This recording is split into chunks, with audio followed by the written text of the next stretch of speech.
Hello, Sir Chris. Kumusta po? Redmond Toys Raymond here. So, ito sir, unboxing and testing natin yung unit na order mo, the WE Glock 34 Gen 3 Airsoft Gas Blowback Pistol.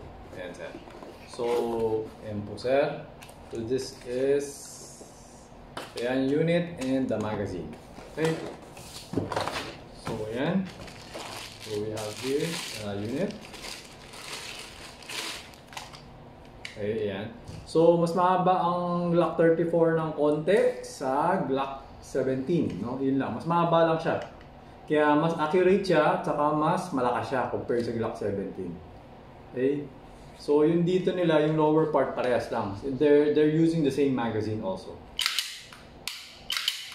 Ayan. So, makikita mo, ported ang slide ng Glock 34. Okay. We have here the magazine. Okay, so tika lang, yung jigpitan lang natin.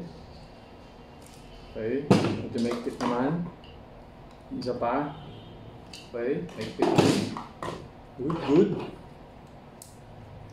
Ngayon, lagyan natin ng gas. Okay, konti lang pumasok. Lagyan natin ng konting bala. Kasi konti lang yung gas na pumasok eh. Kasi yung bago eh. Pag bago, konti lang kasi pumapasok talaga ng gas. Okay, so 1, 2, 3, 4, 5, 6. Okay, so buksan natin ang chronograph para matesting natin ang kanyang lakas, ang ilang FPS. Okay. And sir, always remember to keep your trigger finger out unless kakalabitin mo na yung trigger. Okay?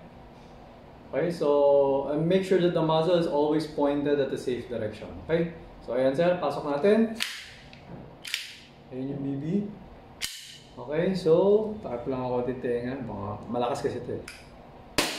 Okay, so we got 402.4 FPS for the second shot. Okay. We got 398.8 third. Okay.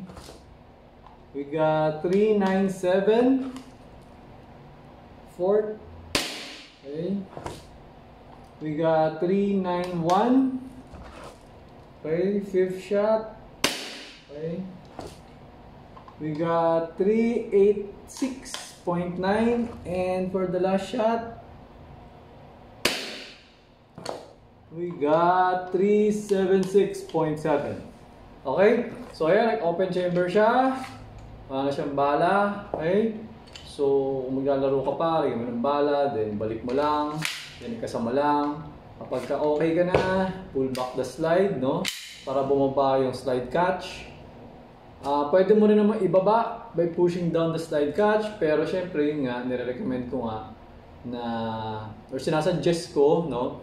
Na huwag mo siya ipo-push down kasi nga mauupod yung slide. Mabilis yung kanal, mabilis mo pupudpud. So susunod, hindi na siya mag-open chamber kasi upudpud na. Ganun yun. Kaya pull back mo na lang tapos bitawan mo. Pull back tapos ito bababa ito. Pag baba na, tsaka mabitawan. Yun yung suggestion ko. Okay, so yun. Bahala ka na kung ano gusto mo gawin. Isa yun naman na ito eh. Okay, tapos after, you have to remember to hammer down. You pull the trigger, pointing it at a safe direction. Okay? Para hindi siya puputok.